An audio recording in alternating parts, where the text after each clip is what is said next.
Unesp, Instituto de Ciência e Tecnologia de Sorocaba. Excelentíssimas autoridades, pessoas da comunidade acadêmica da Unesp, a todas as pessoas convidadas, boa noite.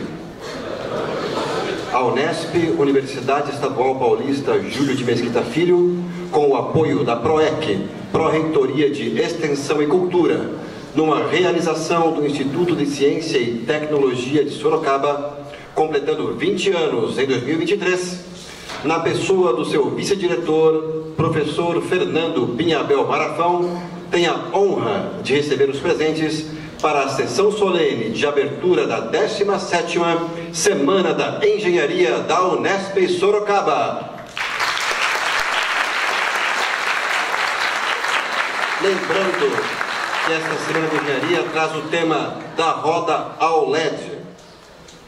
Anunciamos para compor a mesa diretora, vice-diretor do Instituto de Ciência e Tecnologia de Sorocaba, professor Fernando Pinhabel Marafão.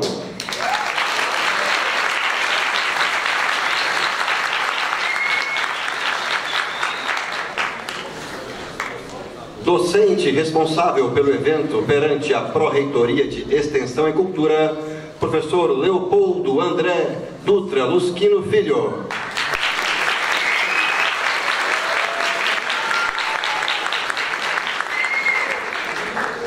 Representando neste ato a coordenação do curso de Engenharia de Controle e Automação, convido o vice-coordenador, professor José Roberto Ribeiro Bortoleto.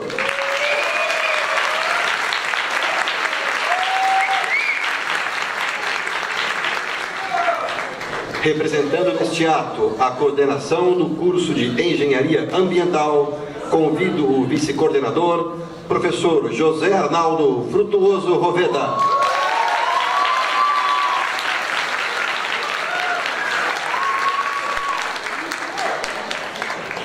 Discente do curso de Engenharia de Controle e Automação e presidente da comissão organizadora da 17ª Semana da Engenharia, Tiago Toassa Martinelli.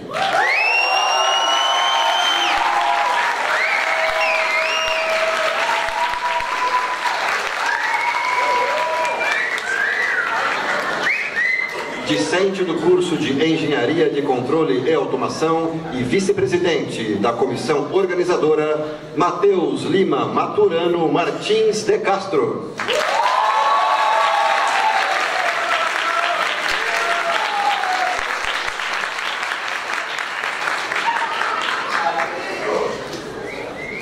Senhoras e senhores, anunciamos a abertura da solenidade por aquele que presidirá os trabalhos, o vice-diretor do Instituto de Ciência e Tecnologia da Unesp, Campus Sorocaba, professor Fernando Pinhabel Marafão.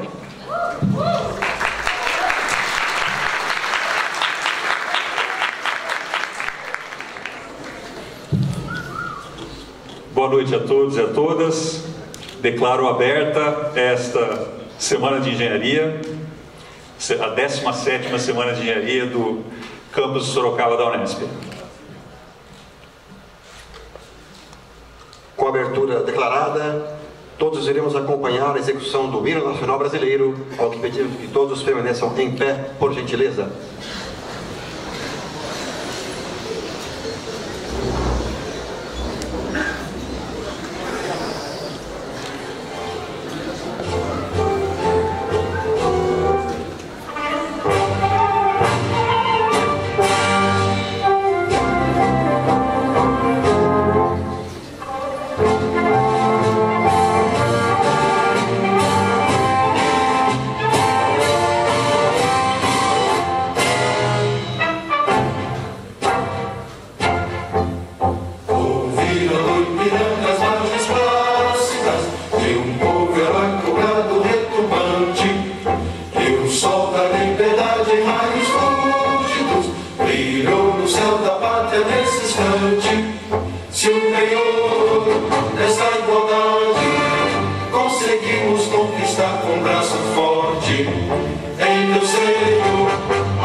clareia a luz do céu profundo.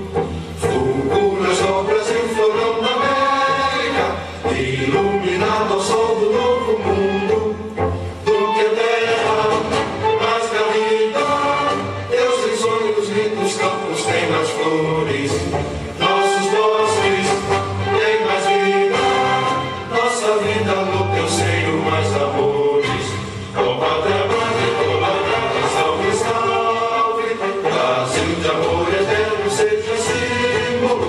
Olá para o que ostentas estrelado, dedica o verde louro desta fábula, paz no futuro e glória no passado. Mas serves da justiça, clava forte, verás que o vento teu não foge à luta. Nem tem ninguém te adora a própria morte, terra dobrada, entre outras mil és tu, Brasil, ó Pátria amada. Os filhos desse sol resplandente, Pátria amada, Brasil.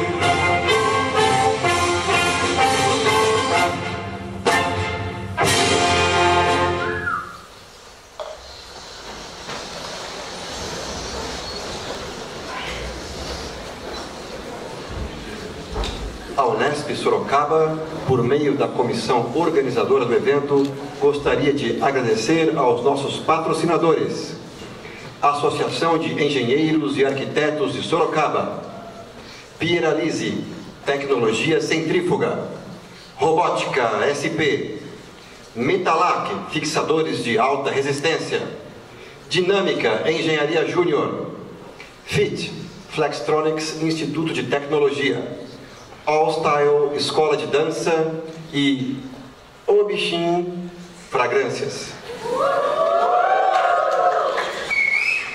Essa entonação foi dada com autorização da proprietária da empresa, que por acaso é graduanda de Engenharia Ambiental, Ana Carolina Silva e Souza.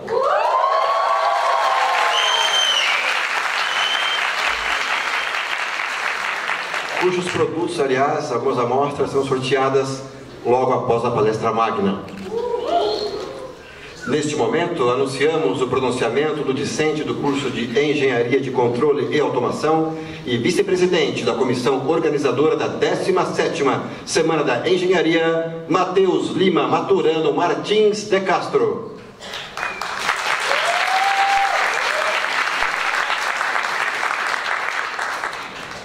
Boa noite.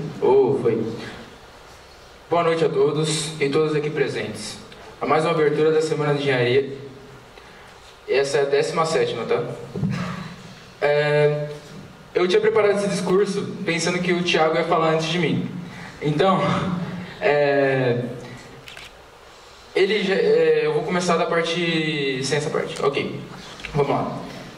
Como o Thiago, famoso Bass, meu amigo já mencionou em seu elegante discurso, inclusive, já gostaria de agradecê-lo pela parceria da presidência desse ano.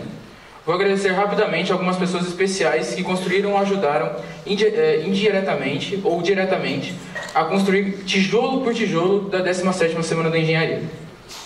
Primeiramente, agradeço ao Unesp, a PROEC e Prefeitura de Sorocaba por permitir apoiar a realização desse evento. Aos patrocinadores, às autoridades dessa mesa, em especial a comissão, coordenadores, o professor doutor responsável Leopoldo André Dutra Busquino Filho, valeu, além da minha família, namorada e amigos por todo o apoio incondicional durante as dificuldades. Quando estava a escrever esse discurso, queria abrir um pensamento meu sobre a importância das atividades extracurriculares universitárias na vida do aluno e como participar da comissão desse evento engrandece uma pessoa. As atividades, além da sala de aula, proporcionam uma oportunidade única para os estudantes aplicarem na prática não só o que aprende teoricamente nas aulas, mas outras habilidades como trabalho em equipe, liderança e resolução de problemas, que às vezes nem sabiam que pertenciam a si mesmos, promovendo uma compreensão mais profunda dos conceitos e uma visão mais holística dos desafios no mundo real. E ao final, eu gostaria de desejar uma ótima agregadora à Semana da Engenharia, e espero que seja um evento onde possamos destacar habilidades e compreensões que nem imaginávamos que tinham. Muito obrigado. Muito obrigado, Matheus. Na sequência, anunciamos o pronunciamento do discente do curso de Engenharia de Controle e Automação e presidente da comissão organizadora, Tiago Toassa Martinelli.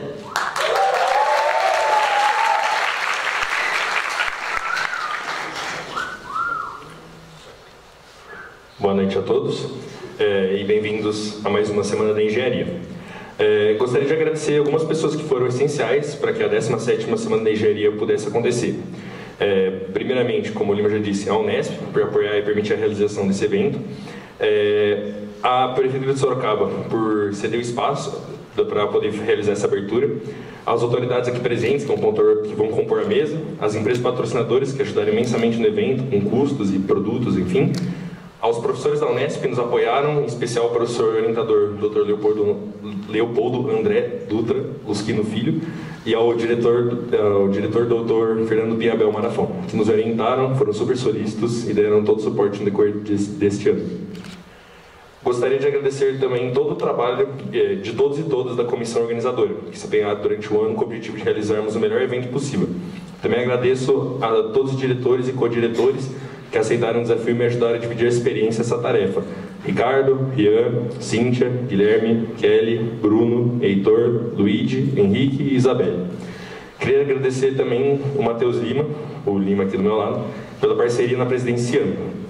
Por fim, eu agradeço a minha família, que são pai, mãe e irmãs, e a minha segunda família, a maior república de Sorocaba, a 5 Bola.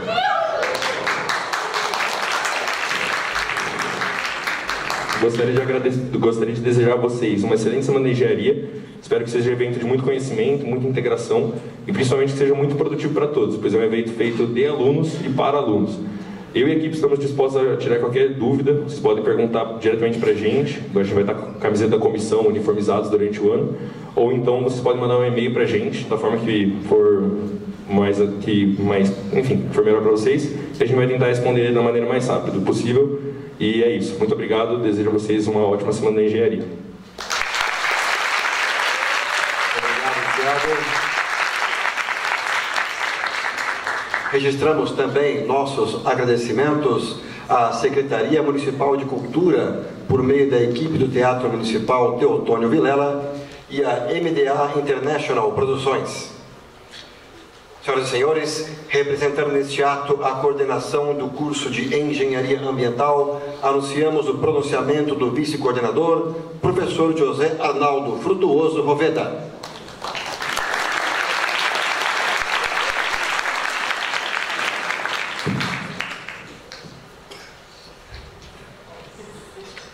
Boa noite a todos e todas, boa noite estudantes da Unesp, professores, funcionários, professor Marafão, professor Leopoldo, professor Zé Bortoleto, presidente e vice-presidente. Eu vim aqui na condição de vice-coordenador do curso de ambiental, porque o professor Alexandre estava em aula e ele me pediu para que eu pudesse representá-lo. Eu vou tomar pouco tempo de vocês nessa fala, só para chamar a atenção de alguns pontos que eu acho que são importantes, que é o nosso papel como professores de uma universidade pública. Eu acho que foi Drummond que fizeram uma análise sobre um poema dele e chamaram muitas pessoas para fazer análise sobre esse poema e depois chamaram o Drummond para ver essas análises todas. Eu acho que é dele essa história.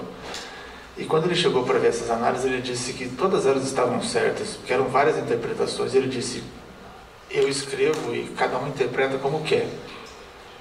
Então não existe uma interpretação única para isso.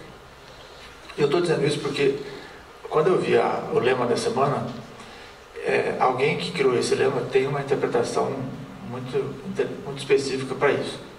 E eu não sei qual é a interpretação que deram quando criaram, mas a minha interpretação é sobre um processo de evolução que a gente precisa evoluir evoluir sempre. E em cima dessa interpretação que eu dei para o tema, eu comecei a pensar no quanto nós evoluímos em alguns aspectos nos últimos anos. E aí eu comecei a procurar algumas informações. Eu não tive muito tempo de procurar em muitos lugares, mas eu achei algumas informações que me deixaram um pouco assustado. No caso, por exemplo, da Agenda 2030 da ONU, dos 17 Objetivos de Desenvolvimento Sustentáveis, cuja ideia é trabalhar o tripé social, econômico e ambiental, o Brasil tem um relatório que é feito anualmente, já está no 6º relatório, e o último relatório, que foi referente ao ano de 2022, aponta que dos 168 pontos analisados das ODS, o Brasil tem um progresso satisfatório em 0,59% dos pontos. Em 14,28% dos pontos é um avanço insuficiente. E em mais de 80% dos pontos, ou nós estamos em retrocesso, ou sob ameaça, ou estagnados. Esse relatório também aponta um problema muito grave, que desde 2019, coincidência ou não, há uma dificuldade enorme de acesso a dados. 4,76% das metas, por exemplo, eles não conseguiram ter informação sobre o que está acontecendo no Brasil nisso.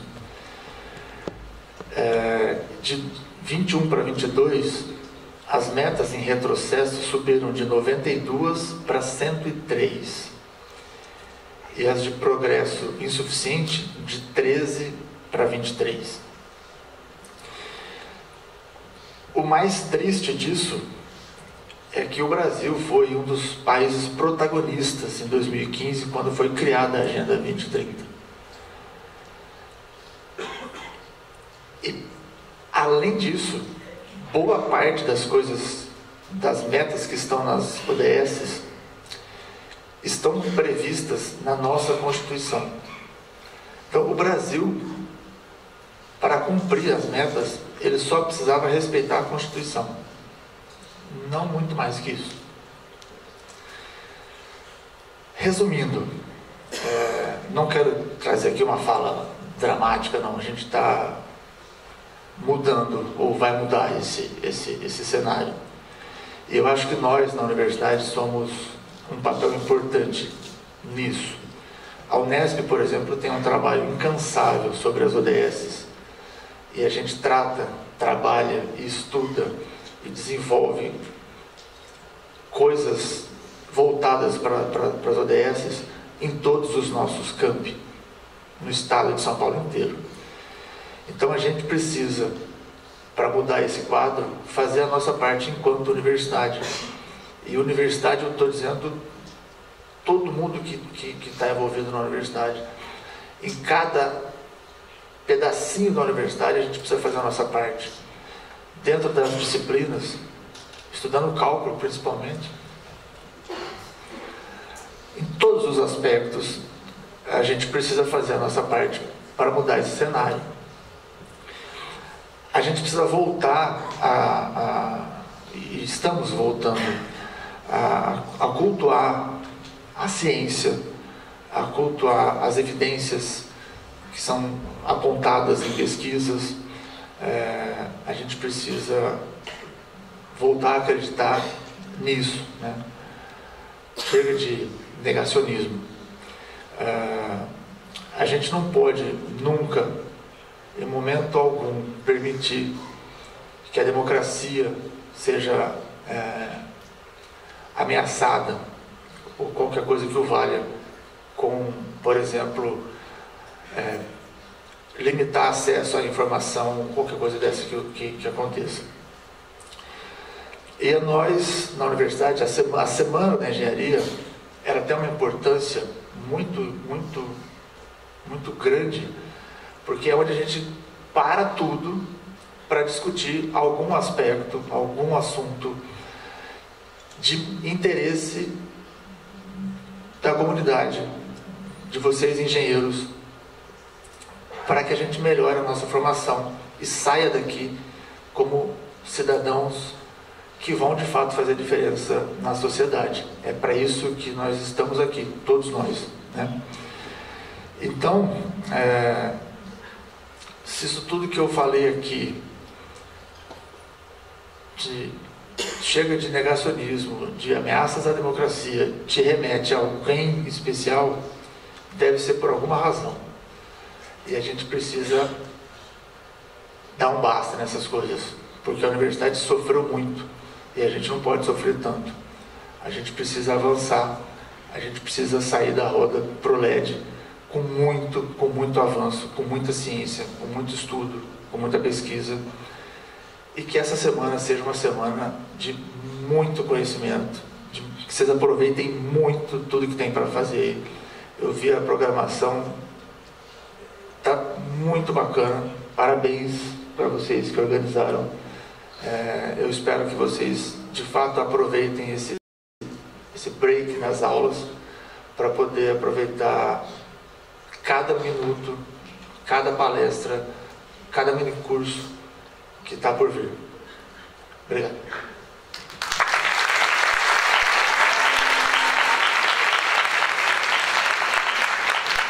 Obrigado, professor Arnaldo. Senhoras e senhores, representando neste ato a coordenação de cursos de Engenharia de Controle e Automação, anunciamos o pronunciamento do vice-coordenador, professor José Roberto Ribeiro Bortoleto.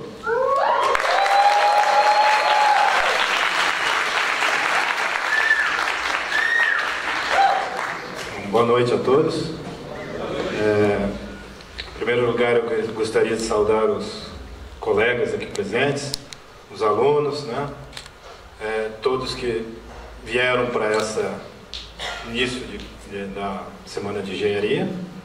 Da mesma forma que o Zé Arnaldo, eu estou substituindo o professor Everson, que é o coordenador de curso, né? O Zé Arnaldo está substituindo o professor Alexandre. E espero que eu consiga representá-la à altura nesse momento. Tá? Por meio do professor Leopoldo, do Matheus e do Tiago, eu gostaria de agradecer e parabenizar a comissão organizadora pelo evento que a gente está tendo, tá? Por essa semana que eu desejo a todos vocês que seja muito proveitosa, que vocês possam utilizá-la tanto do ponto de vista formal como de correlações, né? Com o que espera vocês depois dos 5 anos aqui que vocês têm com a gente, certo? Assim, vocês sabem que como físico eu também sou mais ou menos inclinado igual ao Zé Arnaldo, de adorar os números, mas dessa vez eu vou ser breve. Bom, geralmente sou breve, mas serei breve e farei de certa forma um contraponto, né? Que ao que o professor Arnaldo falou. Tudo bem, o Brasil depende de nós, e isso inclui os engenheiros que aqui estão, né?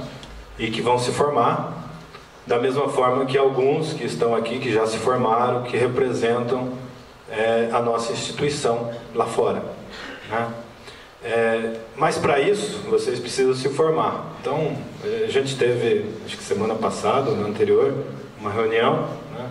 Inclusive discutindo pontos de como vocês veem, como vocês estão agindo com relação à própria graduação, né? E como a gente poderia contribuir para ajudá-los nisso, nessa etapa da vida de vocês. E aí eu resolvi, que eu geralmente não faria isso em aula, mas resolvi pegar aqui tipo um provérbio que eu gosto bastante. não é tão culto como o do, né, que o Arnaldo pegou como exemplo aí, mas talvez nos sirva, pelo menos para mim muitas vezes já serviu, que é o seguinte: ninguém vai bater tão forte como a vida, mas a questão não é quão forte você consegue bater de volta, é o quão forte você consegue apanhar e continuar seguindo em frente, é quanto você consegue aguentar e continuar seguindo em frente. Isso é uma frase dita do filme do Rocky Balboa, né? Que para minha geração marcou bastante, assim, porque eu era jovem na época, né? E que, de certa forma, se a gente for resumir sinteticamente, que quer dizer que a gente tem que ter resiliência, tá? Tudo na vida não depende só de nós, mas depende da gente, tá? Então, se eu fosse falar em variáveis, como todo matemático falaria, que de inúmeras variáveis que vão influenciar ao longo da nossa trajetória, nós temos, e talvez tenhamos, uma ou duas sob controle, as demais não, tá? Mas se nós não cuidarmos dessas que nós temos o controle, de nada vai adiantar as demais, mesmo que elas sejam favoráveis, tá? Então, para o barquinho no meio do lago se mover, precisa de vento. Mas se você não colocar a vela no ângulo correto, de nada vai valer o vento ou a ventania que estiver presente. Então, essa assim, aproveitando essa oportunidade, né, e querendo transmitir para vocês que nós, apesar de tudo, desejamos que vocês tenham sucesso, tanto dentro da Unesp, dentro dos 5, 6 anos que vocês, né, cursam a graduação, mas também lá fora. E para ter sucesso lá fora, o que a gente em tese acredita que nós fazemos, né, de uma forma ou de outra, é discutir com vocês as ferramentas, porque a criatividade está inerente de cada um de vocês, tá? Então, agradeço novamente essa oportunidade e obrigado.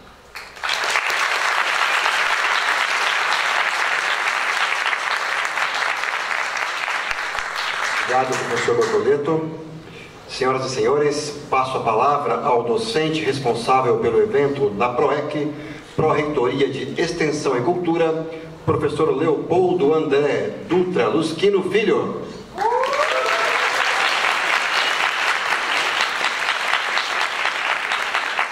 Boa noite, pessoal, tudo bem? Então, aproveito para agradecer a presença de todos, especialmente dos docentes e discentes que estão aqui compondo a mesa. Então, para mim é uma honra, um prazer estar aqui, ajudando a construir essa edição da Semana da Engenharia, mesmo porque é a primeira Semana da Engenharia que eu participo.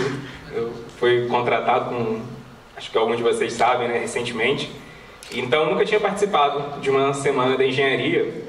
Inclusive, quando o Thiago conversou comigo e me convidou para ser o docente responsável por essa edição, ele perguntou: você topa? Eu falei: topo, né? Mas primeiro me explica como que é a Semana da Engenharia, porque eu nunca participei de nenhuma.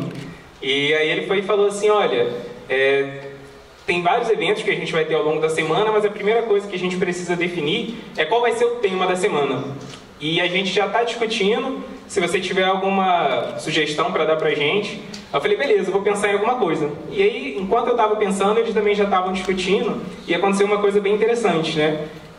Enquanto eu estava pensando qual poderia ser o tema da Semana da Engenharia, a gente recebeu uma notícia triste, que um professor da comunidade internacional de computação muito importante, que é o professor Moore, faleceu, e ele foi um dos principais teóricos no final da década de 80 em postular assim, formas da gente prever, da forma da gente prever como que a tecnologia continuaria avançando, principalmente hardware, né?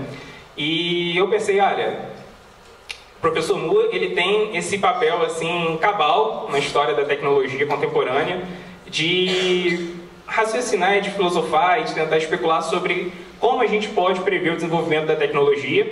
e a comunidade internacional toda de engenharia e de computação esse ano se dedicou a aprofundar as reflexões nesse sentido. E eu pensei, acho que isso seria interessante para a gente, ainda mais porque esse ano a gente está marcando 20 anos aqui do campus de Sorocaba, da Unesp. Então eu pensei, olha, é o momento da gente reavaliar a história da tecnologia, porque o mundo inteiro está fazendo isso, em homenagem ao professor Moore, e também é um momento da gente reavaliar o nosso papel, né, da Unesp de Sorocaba nesse sentido, né, de criar tecnologia, de pesquisar tecnologia com aplicação social, com responsabilidade, e da gente rever a nossa história. E quando eu fui falar isso com o Tiago, né, com o Matheus, eles também já tinham discutido entre eles e eles já vieram com o tema. Então, assim, na verdade, o tema foi esse porque eles já tinham pensado nisso, então rolou uma sincronicidade entre o que eu ia sugerir e aquilo que eles já iam propor mesmo. Então, acho que é um tema bem pertinente. A gente tentou construir toda a programação da semana ao redor dessa temática e, assim, a gente ponderar, a gente refletir sobre a história da tecnologia, de certa forma, é a gente refletir sobre a própria história da humanidade, né? Porque o que caracteriza o ser humano, assim, o surgimento do Homo sapiens entre diversos eventos históricos muito singulares na história do nosso planeta, é justamente que o ser humano é aquele que produz tecnologia. A nossa história é a história dos produtores de tecnologia e a história daqueles que alteram a estrutura, a história do mundo através da tecnologia. Mas a história da tecnologia, ela se confunde ainda mais com a história da humanidade, em um sentido muito mais sutil, que talvez seja invisível para a gente. Tem um filósofo da tecnologia, na verdade foi o primeiro grande filósofo da tecnologia da história, que é o professor Albert Borgman. Ele produziu principalmente assim os artefatos intelectuais dele logo depois da Segunda Guerra Mundial. Então era um período assim de grande decepção com a tecnologia, né? Porque o final do século XIX foi período, né, da Revolução Industrial, criação da penicilina, grandes avanços tecnológicos, e a humanidade estava extremamente entusiasmada, esperançosa, com muita fé de que a tecnologia ia, assim, resolver os nossos problemas de forma irremediável. Agora a gente tinha encontrado uma salvação para a humanidade, mas a Segunda Guerra Mundial ela veio assim com um banho, né, de água fria, um balde de água fria terrível na gente, porque agora toda essa tecnologia tinha sido usada para fazer atrocidades que a gente nunca imaginou que a humanidade poderia produzir, né? Campo de concentração, bomba atômica, e estava todo mundo muito refém do medo do desenvolvimento tecnológico. E nesse momento o Albert Borgman ele percebeu uma coisa que até então ninguém tinha percebido. A tecnologia ela não é neutra, né? Ele concebeu um conceito conhecido como paradigma do dispositivo, porque até então existia uma espécie de lugar comum dentro do pensamento acerca de reflexões tecnológicas, que a tecnologia é neutra, ela depende, né, de quem está assim, empregando ela. Se uma pessoa usa faca para... Se a pessoa usa um bisturi, por exemplo, para fazer uma cirurgia e salvar a vida, assim, o bisturi foi bom. Por quê? Porque quem estava usando ele assim, com um bom propósito, com uma boa intenção. Mas se você usa um bisturi para fazer um assalto, o bisturi ele se tornou algo maléfico, mas porque quem estava empregando ele era uma pessoa que estava querendo usar ele para fazer o mal, né? E isso era assim, a reflexão comum sobre tecnologia na época. Mas o Albert Borgman falou, não é bem isso. A tecnologia ela não é só neutra, ela afeta a nossa vida de um jeito não intencional. Não é que a gente só usa a tecnologia do jeito que a gente bem entende, e se a humanidade for boa, o uso da tecnologia consequentemente vai ser bom. Ele falou, não, olha só, por exemplo, a eletricidade. A gente criou a eletricidade, mas depois a eletricidade criou a humanidade contemporânea. Por quê? Porque antes do advento da eletricidade, as pessoas elas tinham padrões biológicos muito bem definidos, né? Você dormia quando estava de noite. Tinham boêmios assim que dormiam em outro horário, mas isso não era tão comum. Mas agora cada um pode criar sua rotina porque existe eletricidade. Isso permite para a gente assim, ir além da nossa programação biológica. E o que isso acontece? Se você tem eletricidade, e se você tem essa variedade de comportamentos que a eletricidade permite, você também vai ter divisões no seio da comunidade. Antes as pessoas que assim, acordavam, dormiam, trabalhavam, festejavam, se recolhiam no mesmo horário, agora cada pessoa tem sua rotina e a comunidade ela começa a criar divisões dentro dela, ela começa a se polarizar. Isso pode ser bom por um lado, porque agora as pessoas elas têm mais liberdade, né, para viver a vida dela segundo os preceitos dela, segundo o que ela mesma planejou para a própria vida, mas tem um lado negativo, né, que você começa a perder consenso, você começa a perder coesão das comunidades humanas. Né? E isso foi algo totalmente não intencional. Ninguém imaginava que a criação da tecnologia poderia alterar drasticamente assim, a nossa rotina, a ponto das próprias comunidades humanas se tornarem menos coesas. Então não é só o ser humano que cria tecnologia, a tecnologia ela cria a humanidade. Né? E agora a gente está num momento muito singular do desenvolvimento tecnológico, porque pela primeira vez na história da humanidade, a gente está produzindo tecnologia que, por sua vez, pode produzir tecnologia de forma totalmente autônoma, sem passar pelo ser humano. Ou seja, pela primeira vez na história da humanidade, a gente está criando tecnologia que vai mudar os nossos padrões de comportamento, vai introjetar vieses nas nossas formas de ver o mundo, nas nossas cosmovisões, e assim, isso é algo totalmente fora do nosso controle. Não só agora a gente não controla a tecnologia que a gente produz, e não só a tecnologia que a gente produz influencia a gente, como uma tecnologia que a gente não criou, não produziu, vai influenciar e ditar o nosso destino. Né? E se por um lado a gente agora está prestes a fazer coisas maravilhosas com esse desenvolvimento tecnológico, como por exemplo produzir vacinas para doenças que não existem, ou então colonizar a Lua, por outro lado, pela primeira vez na história da humanidade, a tecnologia que a gente está criando, ela pode não só ajudar a criar a história da humanidade, como ela pode dar um ponto final na história da humanidade. Então é um momento muito importante para a gente refletir sobre o progresso da tecnologia, mas onde esse progresso está levando a gente, né? Então a gente tentou, ao longo da construção da programação dessa Semana da Engenharia, reunir assim, representantes da sociedade, da indústria, da academia, todos os setores que têm que estar na mesa para poder discutir essas questões.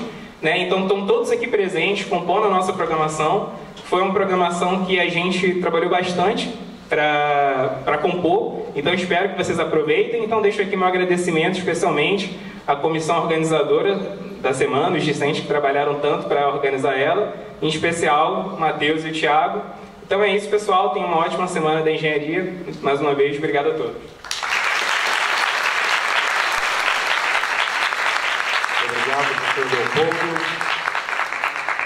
Senhoras e senhores, nesse instante, anunciamos o pronunciamento do vice-diretor do Instituto de Ciência e Tecnologia de Sorocaba, professor Fernando Pinhabel Marafão, para seu pronunciamento e, na sequência, anunciar os termos protocolares de encerramento desta solenidade. Boa noite a todos e a todas. Em nome da direção do Instituto de Ciência e Tecnologia de Sorocaba, campus da Unesp, eu dou as boas-vindas a todos e todas. Inicio desejando uma excelente semana e faço aqui um desabafo que agora eu fiquei todo confuso com essa fala, porque enquanto o Zé Arnaldo falava, eu comecei a consultar o chat GPT para ver se saía alguma coisa melhorzinha do que o que eu tinha escrito aqui.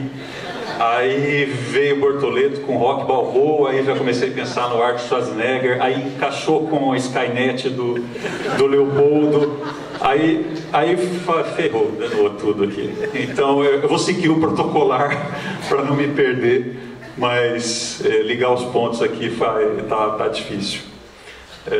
Vamos lá. Então, inicialmente nas pessoas aí do professor Leopoldo, do Thiago e do Matheus, eu agradeço a participação de todos e todas. Eu parabenizo a comissão organizadora pela fantástica programação da semana. A semana está cheia de eventos super interessantes que eu tenho certeza que vocês vão gostar e vão curtir, vão aproveitar bastante. Agradeço também a PROEC pelo apoio, a Prefeitura de Sorocaba, o Teatro Municipal, aos nossos patrocinadores e apoiadores do evento. Faço um agradecimento especial ao nosso palestrante convidado da semana, o Felipe Maia Lussardo, que é um egresso, um ex-aluno do nosso instituto, que a gente muito se orgulha, é CEO da Gumer Tecnologia, uma empresa que ele vai comentar, vai falar mais para vocês sobre, mas que a gente tem acompanhado e tem sido um case de muito sucesso dos egressos do Instituto de Ciência e Tecnologia de Sorocaba.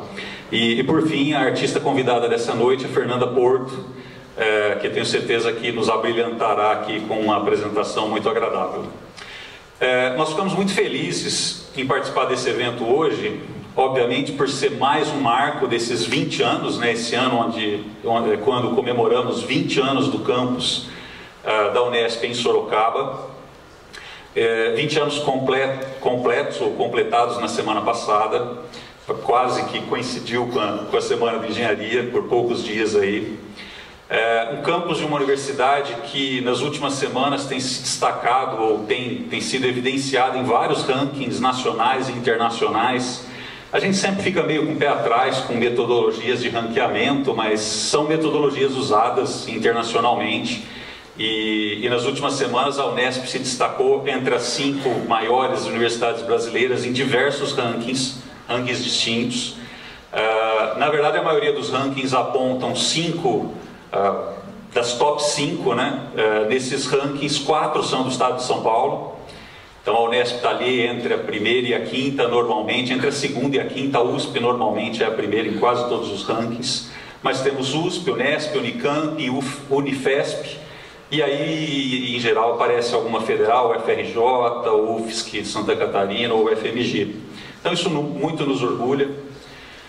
Nesses 20 anos em Sorocaba, nós formamos mais de 1.200 engenheiros e engenheiras nos 2 cursos de graduação, mais de 300 egressos dos 5 programas de pós-graduação. São profissionais extremamente qualificados, que nosso instituto está promovendo a formação, colocando no mercado. São pessoas que estão atuando em diversos segmentos da sociedade, buscando soluções para problemas variados, dos mais simples aos mais complexos, gerando novas tecnologias, propondo políticas públicas, criando novos produtos e modelos de negócios. Está aí o Felipe para falar com a gente, gerando empregos e renda para muitas pessoas, famílias e para o nosso país. Além de muitos outros desses egressos que optaram pela atuação no exterior e que estão em empresas multinacionais, universidades, centros de pesquisa, dentre outras carreiras que escolheram trilhar. Os desafios para chegarmos aqui no decorrer desses 20 anos não foram poucos. E ainda, com certeza, temos muito a avançar em termos de melhorias e expansão do campus de Sorocaba. Sorocaba é a 3ª maior cidade do estado de São Paulo em que temos sede da Unesp. São Paulo, capital, São José dos Campos e Sorocaba. E depois as diversas outras no litoral e interior. Como 3ª cidade de porte em que a Unesp se coloca, com certeza nós poderíamos ter uma abrangência maior em termos de números de cursos de graduação, maior em termos de atendimento de atividades de extensão, de empreendedorismo, de inovação, e é isso que a nossa comunidade tem buscado internamente na Unesp e através das parcerias na cidade e região de Sorocaba.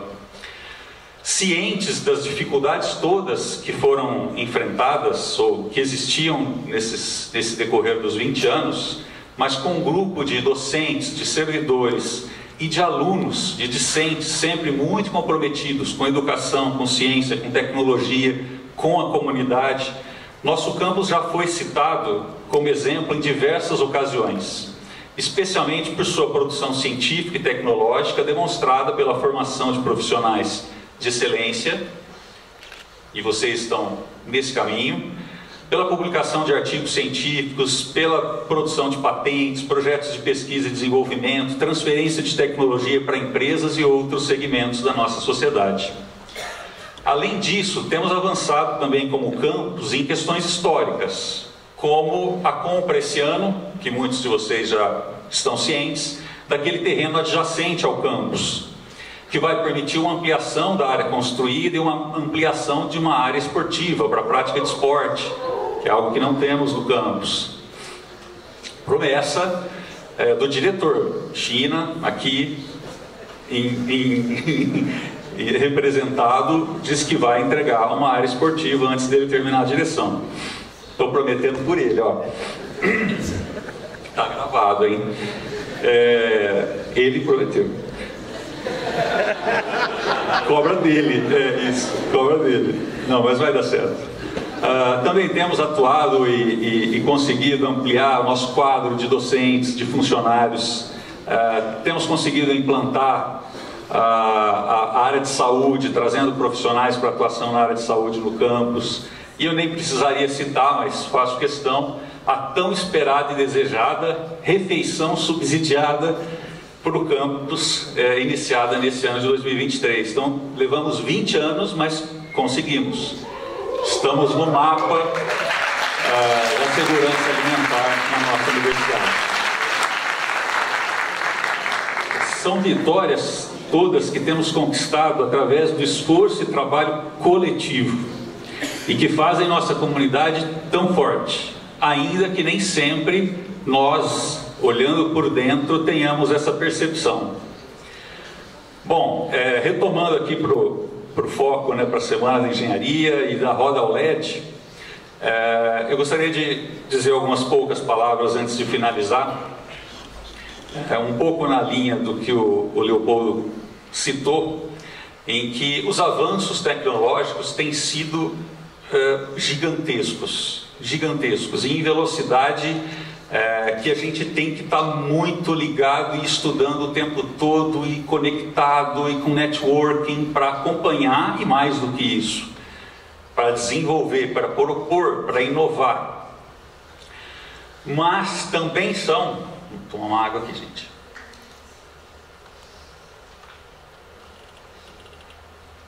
Também são gigantescos os desafios da nossa sociedade brasileira. Então nós precisamos de pessoas muito bem qualificadas, responsáveis, criativas, cientes de seu papel na sociedade, que busquem por soluções inovadoras, tecnológicas, mas também por soluções viáveis economicamente, soluções que promovam o desenvolvimento social e que promovam o rompimento das barreiras de dependência que nós ainda temos com as grandes economias globais. É muito bom a gente desenvolver tecnologia, a gente trabalhar em empresa de tecnologia, a gente tá ligado em tecnologia, mas a gente tem que ter um foco do porquê a gente está desenvolvendo aquela tecnologia, porquê a gente está promovendo a ampliação daquela empresa ou aquele modelo de negócio. E isso só faz sentido como nação se a gente tiver um projeto de nação, de melhoria social, de independência ou de redução da dependência tecnológica, para que a gente de fato construa um país mais justo, mais avançado tecnologicamente e que seja menos dependente dessas grandes potências econômicas e tecnológicas. Então assim encerro essa fala, desejando uma semana de debates, de cursos, de eventos estimulantes, que vocês possam fortalecer essa capacidade de trabalho coletivo, que vocês possam aprender coisas novas, que vocês troquem experiências, que vocês aumentem a empatia entre vocês e com as empresas convidadas, com os palestrantes convidados, fortaleçam networking de vocês,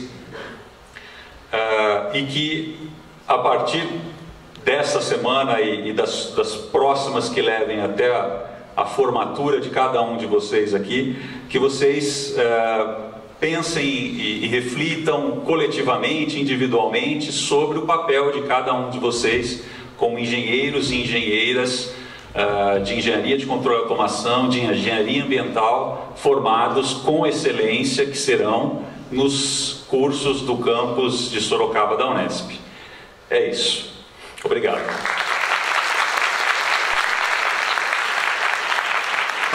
Nosso Felipe Maia. Obrigado, Felipe. Oi, pessoal, tudo bem? Prazer, boa noite. Deixa a água aqui no canto. Bom, primeiro eu queria agradecer o pessoal da Semana da Engenharia pelo convite. Acho que é muito bom estar de volta para casa, né? Em especial o Rico, que não avisou que era para vir tudo formal. Então, todo mundo de terno e gravata, todo de jeans. Ainda bem que tá frio, senão ia vir de camiseta da Gumer ou da HM.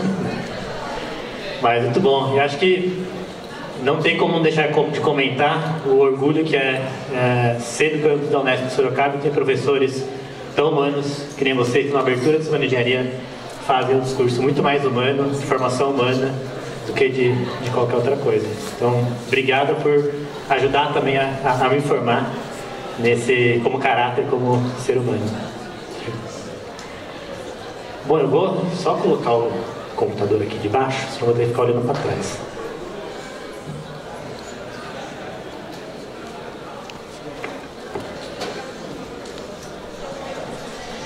Gambiarras, né? Bom, gente.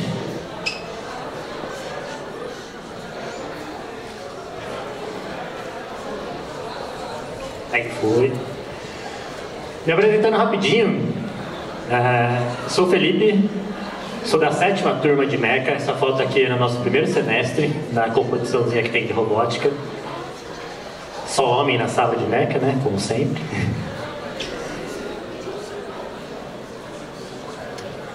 Acho que tá difícil aqui.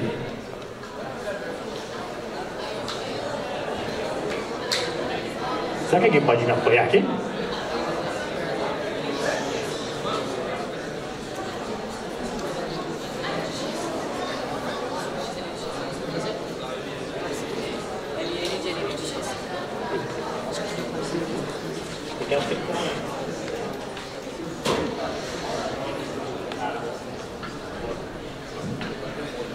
Boa, obrigado.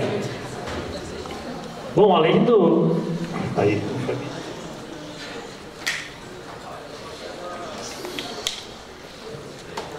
tá com delay, né?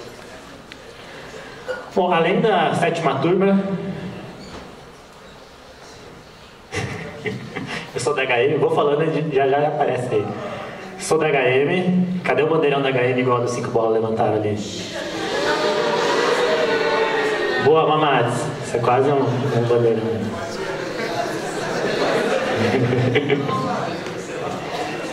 E sou um dos fundadores da Gumer também, uma empresa de Sorocaba que nasceu dentro da Unesp, que tem quase 9 anos aí de mercado. Obrigado, eu vou considerar aqui como se fosse da HM.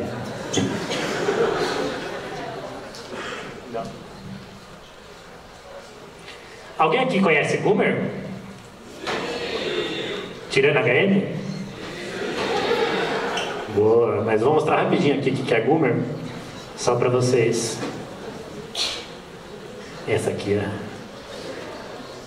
Bom, quando você vai no restaurante, ao invés de ter um cardápio normal de papel, você tem um tablet, né?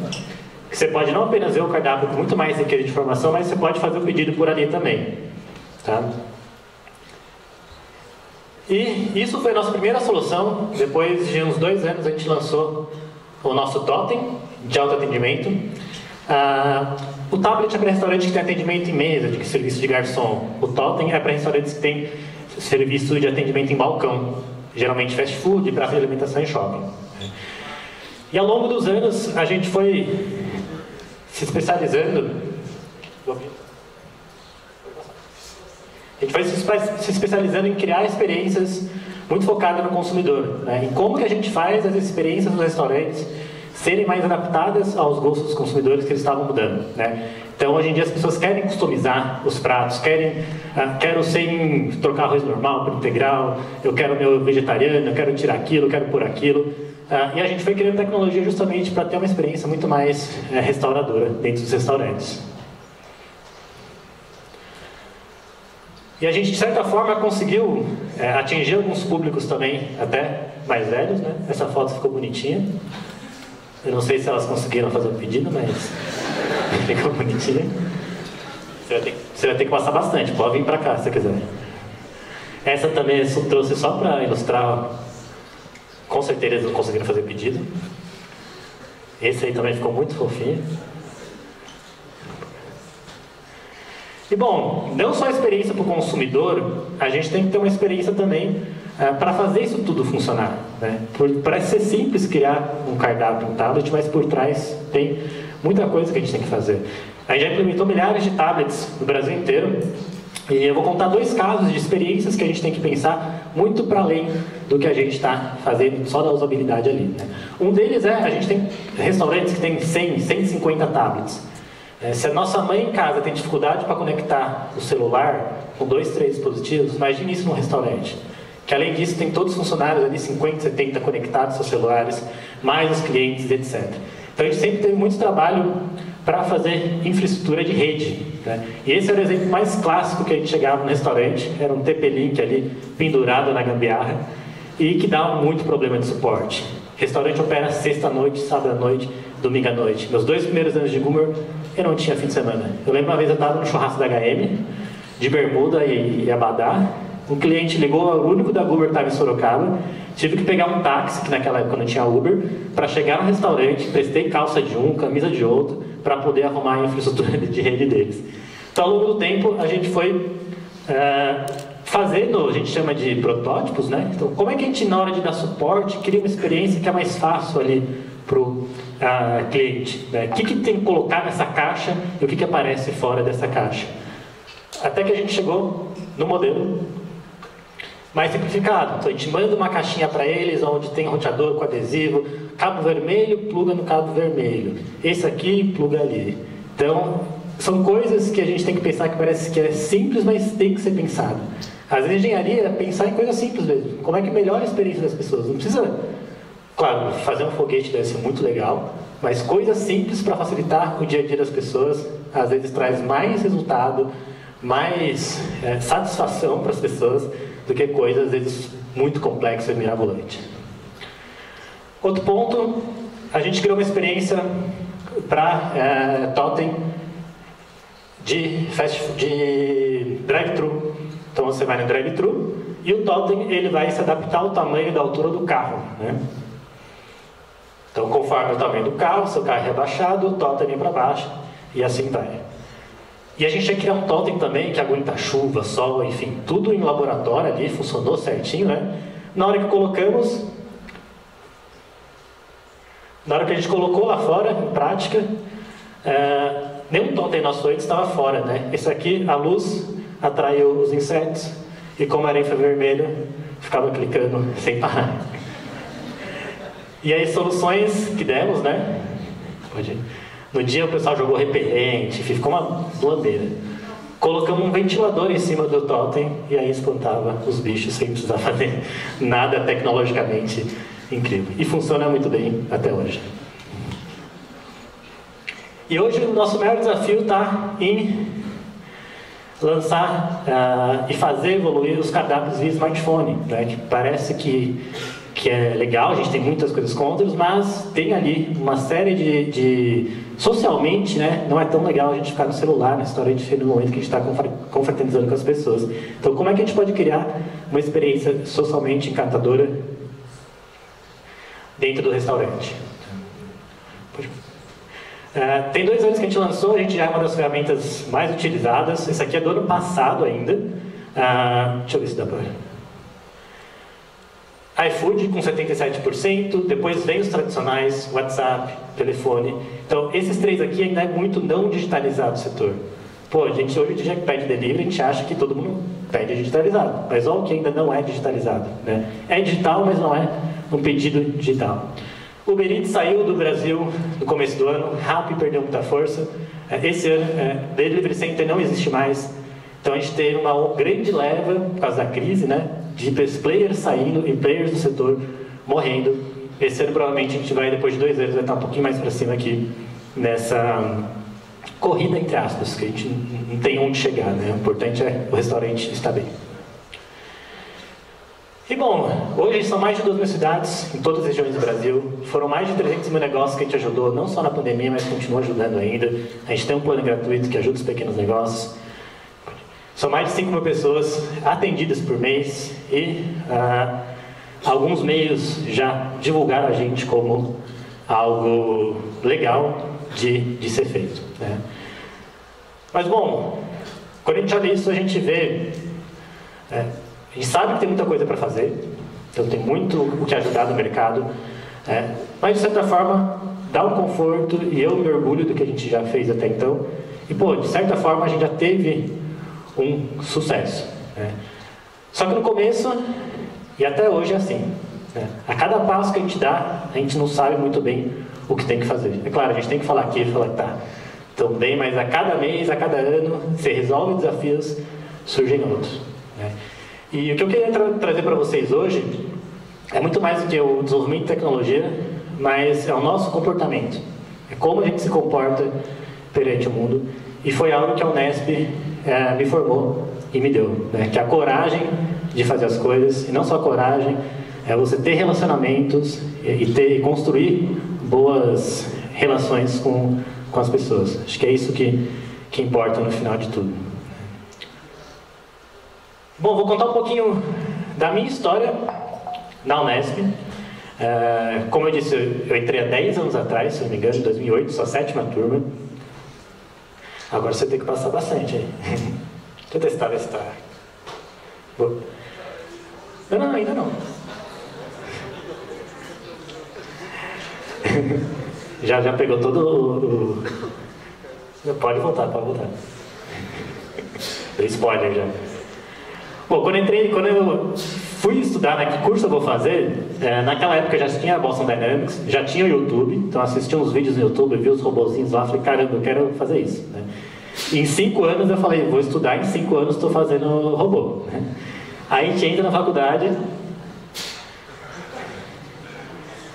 mas estava alinhado, falou, 5 básico, beleza, 2 anos nisso, mas aí 3º, 4º ano, você faz um negócio baita complexo para acender um LED, né?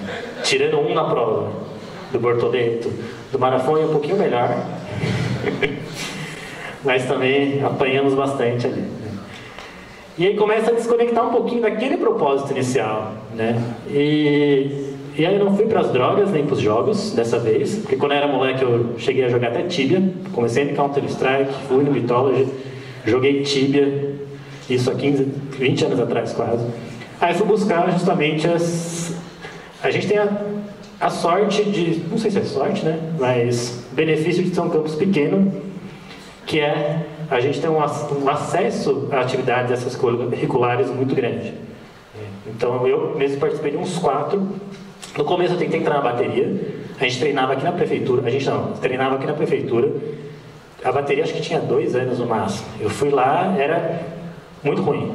Hoje em dia a bateria é muito boa, né? Tô com a nossa formatura e tudo, mas eu fui lá, não tinha como tocar, focaram nas bichetes, eu não consegui tocar.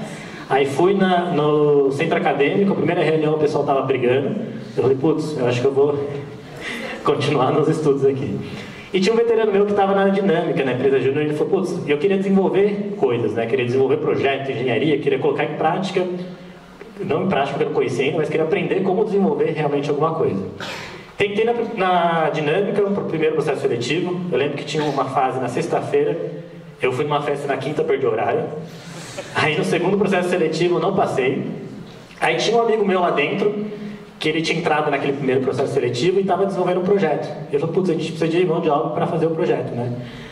E aí eles me chamaram como membro honorário, né, da dinâmica, e aí no próximo processo seletivo eles tiveram que me colocar para dentro, né? Aí entrei na dinâmica e comecei a fazer um projetinho ali com eles. Agora está bem, passando certinho. Quer estágio? Quer dizer... não, agora passou muito. Bom... E nessa época a minha turma era muito unida, eu vou contar um pouquinho depois. A 7ª turma é uma turma bem unida, não só de meca, mas junto com o ambiental também. Minha turma criou uma chapa, porque o centro acadêmico não tinha muito quem assumir, nossa turma criou uma chapa lá, é a única chapa, ganhamos. Como eu gostava de festa, o pessoal falava, vira assessor aí de eventos. Eu falei, beleza, meu foco está em construir coisas, não em organizar festa, eu gosto de ir, mas organizar toma tempo, né? E aí na primeira semana o diretor de eventos lá, que é todo diretor, né? Que nem o presidente e o diretor, o diretor de eventos saiu e aí sobrou para mim organizar em 2 meses o Bishop, que na época era uma das maiores festas que tinha, não só da Unesp, mas de Sorocaba, né? E aí foi uma experiência muito legal. Organizar aquela correria, o caos, dar um prejuízo para você de R$2.000, liberamos mais chopp. Pra vocês terem noção, naquela época era R$25, festa open bar de chopp Brahma, ganhava uma caneca, e no Plaza Hall, que é do outro lado da... Nem existe mais Plaza Hall, né? Era muito barato naquela época. Você entrava numa festa, era 5, 3 por 5, um copo de balalaica R$2, então dava pra se divertir bastante. Enfim, organizar a festa, estar com pessoas, aquela correria, eu gostei muito daquilo, né? E aí, em paralelo também, eu tinha uma opção, eu queria ser trainee na época de uma multinacional, etc., de qualquer uma, não de uma específica, e precisava de inglês, né? E para ter inglês, não tinha inglês bom, eu falei, preciso estudar inglês, para estudar inglês eu precisava de uma bolsa para conseguir pagar inglês. E para a bolsa eu precisava de nota boa, então estudei muito os primeiros anos, não que depois não, mas continuei, para conseguir uma bolsa de iniciação científica. Então, em paralelo com a dinâmica, eu consegui desenvolver alguma coisa ali em iniciação científica também, que foi uma baita aula de como escrever. Meu orientador era o Márcio, ele imprimia, eu aprendi a escrever muito com ele. E depois no TCC também, o Paciência não, né? Eu acho que facilitou um pouco o trabalho do Paciência no TCC. Bom, e aí com a iniciação científica eu consegui uma bolsa para fazer inglês. E em paralelo, eu fui no Enejunesp, que é um evento entre as empresas júniores da Unesp. Um amigo meu falou, vai ter um evento, é quase inteiro Unesp, só que só das empresas júniores. Eu falei, opa, legal. Só que eu cheguei lá, tinha um monte de palestra. Era legal, pior que foi legal. Eu tirei uma foto aqui da gente fora do lugar de ressaca, mas eu sentei na primeira fileira, ó, picado. Tinha palestras muito inspiradoras. E não só palestras externas, mas de próprias pessoas da Unesp, pessoas do primeiro ano, eu estava aqui acho que no terceiro, falando de uma forma, mostrando conhecimento que adquiriu na empresa júnior, e falei, caramba, a gente está deixando de aprender e de executar muita coisa. Não por incompetência, né, mas porque era novo o campus. As outras empresas júnior tinham 10, 15 anos já de evolução. A nossa tinha 4 anos, e olha lá. E já tinha evoluído muita coisa. E aí voltei de lá e falei, putz, a gente pode fazer muita coisa aqui na empresa júnior, na dinâmica, né? Só que eu vi que apenas ir na diretoria de engenharia não ia ser suficiente, né? Aí eu me candidatei para a presidência e ganhei, que eu era o único candidato. E aí, sabe aquela imagem da porta, tudo escuro e o garotinho abrindo a porta? Foi basicamente isso. Eu não sabia como fazer nada de nada. Eu lembro que eu peguei um pendrive, na época não tinha nuvem, né? Que eles me deram lá, era de 1 GB, tinha tudo a vida da dinâmica naquele pendrive. Fiquei as minhas férias inteiras, os 2 meses ali, cavocando coisa, entendendo o que era aquilo, para aí começar a gente poder executar as coisas.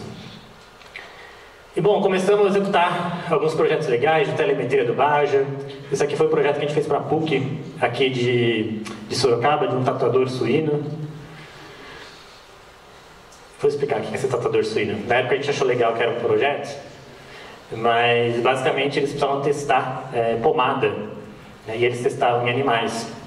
E aí eles não tinham uma queimadura igual no suíno que eles faziam, porque era uma pressão diferente, temperatura diferente. Então a gente desenvolveu algo que fazia a queimadura ser da mesma pressão e da mesma temperatura.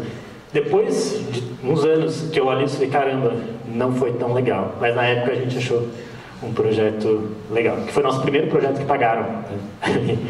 Tirando o projeto da Metis que tinha. E bom, sempre em paralelo desse gosto aí de organizar as coisas, de criar as coisas, de estar com as pessoas, né, trabalho em grupo, eu também sempre queria desenvolver alguma coisa mais técnica, né? E ali no 4º ano de faculdade, a minha turma, que era sempre muito unida, a gente falou, pô, vamos desenvolver alguma coisa, né? E a gente começou a estudar para desenvolver os robozinhos, aqueles de 30 centímetros, para jogar a Copa do Mundo de robô, né? A gente achava que em 1 ano a gente ia conseguir desenvolver tudo. A gente juntou no grupo de 10 moleques ali da sala. Eu, como a minha iniciação científica era em visão computacional, eu fiquei responsável pela parte de visão computacional. Hoje em dia tem muita coisa pronta já disso, na época não tinha quase nada, então foi na unha muita coisa aqui. E ficamos 6 meses desenvolvendo, e chegou uma hora que a gente precisava colocar em prática, né? Então, eu fazia parte de visão computacional. Um outro meu sócio da Gumer hoje, ele fazia toda a parte de controle, né? Então, de equilíbrio. O outro fazia toda a parte de mecânica. Cada um deles fazia iniciação científica nessa área também, isso apoiava, né? Mas chegou uma hora a gente precisava colocar em prática aquilo. A gente não conseguiu nem patrocínio e nem verba da faculdade para colocar isso em prática, e não existia impressora 3D naquela época. Então era muito caro produzir tudo isso, né? Bom, a gente ficou muito frustrado, né? Eram 6 meses ali que a gente estava dando o sangue, né, para fazer isso. E nesse momento, a minha gestão da empresa de estava acabando, a equipe de robô humanoide estava tudo acabando ali, né? Comecei a buscar estágio, claro, mas eu e mais 4 ali, a gente falou, pô, a gente trabalha muito bem junto, né? Vamos desenvolver alguma coisa para o mercado, né? Aí o mercado paga e a gente começou a buscar algumas ideias, né? Eu, o Rafael, o Daniel e o Alan. Então a gente foi para a AgriShow, WorldTech, enfim. Na época, há 10 anos atrás, ainda não era tão desenvolvido o agro, né? Hoje em dia está bem mais desenvolvido. A gente começou a buscar uma solução, né, de controle e automação. Tudo a ver, o agro no Brasil é muito forte. Começamos a buscar várias ideias, né, nessas feiras, até começamos a desenvolver algumas. Pensando em outras ideias também, automatizador de piscina. Então, sabe o robozinho que limpa o chão? A gente pensou em um robozinho que limpa a piscina. Na época nem existia robozinho que limpa o chão. Enfim, passando por várias ideias, até que... Já dá para ser efetivado, hein? Cadê? Até que... Eu fiz uma cara de... Até que um dos amigos ali, ele estava num fim de semana almoçando com um amigo do pai dele, que tem 2 hotéis, e faltava 1 ano e meio para a Copa do Mundo. Depois ia vir Olimpíadas, o Brasil estava numa ascensão, a economia estava muito forte, o setor hoteleiro estava muito forte também. E ele falou, cara, tem um desafio muito grande. Meu hotel é em São Paulo, né? Isso o cara falando, o Benê. E muita gente chegando segunda-feira pro check-in, e muita gente saindo sexta-feira no check-out. Aí a gente tem que direcionar funcionários para a recepção, não tem às vezes computador suficiente e tal. Se tivesse um sistema de check-in e check-out, né, pelo celular, ia facilitar muito a vida. E na época, isso em 2012, né, estava começando a ter os apps, né? Não é tão fácil hoje em dia, não existia iFood, não existia nada disso, né? Então a gente falou, vamos desenvolver um sistema de check-in e check-out para o hotel. E na época eu estagiava, acordava 5h30 da manhã, pegava o fretado, ia para São Paulo, trabalhava, voltava, chegava aqui, ia na aula, depois a gente chegava, a gente trabalhava um pouco, quando tinha aula ia para a aula, voltava, às vezes tinha que jantar com a namorada, voltava, chegava na HM, 11 meia-noite, sempre tinha alguém tomando uma cerveja, tomava uma para dar uma relaxada, dormia 1, 2 da manhã, acordava e era essa rotina, né? E a gente ia todo mês conversar com esse dono de hotel. E cada vez que a gente ia lá, ele falava, putz, além de check-in e check-out, se tivesse um cardápio de home service, se tivesse um cardápio para o restaurante, se tivesse algo como pedir o táxi, se tivesse isso, se tivesse aquilo. E a gente foi construindo o Frankenstein, né? E chegou um momento a gente falou, precisamos vender isso, né? A gente já estava ali 4 meses estudando programação, que não é 100% a nossa área, né? A gente tinha base ali de C, C++, mas Java, etc., a gente ainda não conhecia. E depois de uns 4 meses a gente falou, precisamos vender isso para o Benê. Primeiro a gente precisa largar tudo, né? Focar 100%, que não dá mais. Só que você começa a fazer estágio, grana do estágio, você vira rei, né? E eu lembro que a gente colocou numa planilha de Excel, né? Ó, se a gente cobrar, a gente gera tanto de valor para o hotel, aumenta tanto de consumo, gera tanto de economia de funcionário, tal, dá para cobrar 5 mil inicial e uma mensalidade de X mil lá. E a gente fez que, se a gente tivesse 4 clientes, a gente ia faturar R$500 mil no ano seguinte. Então a gente falou, caramba, 4 hotéis, só o Benê tem 2. É isso, largamos tudo, ficamos lá 1 mês, com as economias do estágio, né? Desenvolvendo tudo que tinha para fazer. Chegamos lá para vender, né? Ó, Benê, isso, tal. Legal, vou conversar com meus sócios e eu volto contato. Ele não atendeu o telefone por mais 2 meses. E a gente percebeu que não era apenas desenvolver o software, né? A gente tem que desenvolver um negócio em torno disso. E na época não tinha muito esse negócio de startup, né? E a gente começou a estudar, depois, é claro, ele marcou uma reunião e falou, molecada, o sistema precisa estar integrado com o meu sistema aqui, eu pago R$500 num sistema que controla o meu hotel inteiro, porque eu vou pagar R$2.000 num sistema que eu nem sei se vai funcionar e que eu ajudei a construir. E a gente viu que ele não falou 100% a verdade, ele estava lá, mas incentivando o filho do amigo dele, né? Então, e foram os aprendizados que a gente teve de não escutar um cliente só, desenvolver um negócio, validar, enfim, tudo que tem de metodologia de startups, né? Pode passar. E a gente começou a entrar nesse universo de startups para aprender metodologia e começou um certo boom no Brasil também, começou a surgir as primeiras grandes startups aí, né? A gente foi finalista do primeiro grande evento que teve, ficamos em 5º lugar, Demo Brasil. Ali a gente conheceu a diretora de TI da Rede Accor, que é dona de Ibis, Mercury, enfim. Fechamos um projeto com eles na América Latina de 18 hotéis. Ficamos 2 meses desenvolvendo para eles. Depois de 2 meses, eles cancelaram, falaram que eles estavam fazendo isso na França, que não tinham como fazer com a gente. E aí começou aqueles altos e baixos de empreender, como sempre. E aí, veio umas pitadas de sorte, né, na nossa jornada empreendedora. O Alan, que era um dos sócios naquela época, ele era de São Paulo e os pais dele vieram para Sorocaba para almoçar com eles. Eles foram almoçar num restaurante chamado Black Hawk, ali no Santa Rosália. E estavam almoçando, o restaurante era novo, o dono estava passando mesa por mesa, perguntando como é que tá, não sei o quê. Como é que vocês ficaram conhecendo o local aqui? Ah, a gente passou na frente e parou aqui. Ah, vocês são daqui? Não, somos de São Paulo. Ah, o que vocês estão fazendo aqui? Ah, vamos visitar meu filho. Ah, o que você faz? Oh, tem uma empresa que faz um sistema para hotel, que tem isso, tem cardápio no restaurante. Tem cardápio no restaurante, no tablet? Dele é isso. Nossa, eu comprei 20 tablets aqui, desde que eu comprei, meu sobrinho falou que ia desenvolver isso para mim, e até agora nada. Ele falou, mentira, né? Naquela época, quem que compra 20 tablets? E aí ele mandou uma foto, já tinha WhatsApp nessa época, da gaveta com 20 tablets assim, ele falou, não é possível, né? E a gente começou, então, a gente precisava testar o sistema, né? E a gente começou a testar o sistema nesse restaurante. Dessa vez, para não errar no preço, a gente falou, fica de graça e troca por chopp. Então a gente ia lá e podia beber chopp. E foi a melhor coisa, porque a gente ia lá para observar a usabilidade do sistema, né? Ao mesmo tempo, a gente tomava um chopp, junto com o dono do restaurante, que era o primeiro restaurante que ele tinha, e aí ele só desabafando, né? Putz, é difícil contratar garçom, não sei o que, tal, e aí você treina, e aí ele sai, e aí vem o concorrente, pega ele, pega o seu melhor garçom, e todo dia falando das problemáticas do restaurante. E a gente falou, putz, o setor de restaurante ele é muito maior. Geralmente o dono está enfrentando os problemas, diferente de um hotel, onde eu vou conversar com o gerente, que passa para os sócios e assim vai. É muito mais acessível para eu chegar e vender. Geralmente você consegue falar com o dono diretamente. Por que a gente não muda o rumo, né? A gente fala de pivotar. Então a gente mudou começou a estudar mais o mercado de restaurante, cortando o nosso sistema, só o sistema de cardápio, para atuar em restaurante. Então a gente deu essa pivotada, pode passar, e começamos a entregar cardápio digital para restaurante, ali em maio de 2013. Nessa época a gente tinha um cardápio em tablet e o cardápio em smartphone, que era uma app, enfim, chegamos a ter 20 clientes, etc. Só que aí já tinha 1 ano e meio que a gente estava empreendendo. O dinheiro já estava acabando, a gente conseguia tirar ali uns R$600 para cada um com as mensalidades que eles pagavam, mas já estava crítico, né? O que a gente tinha guardado já estava acabando. E eu comecei a mandar e-mail para o meu ex-chefe, né? Oi, sumido, como é que estão as coisas aí?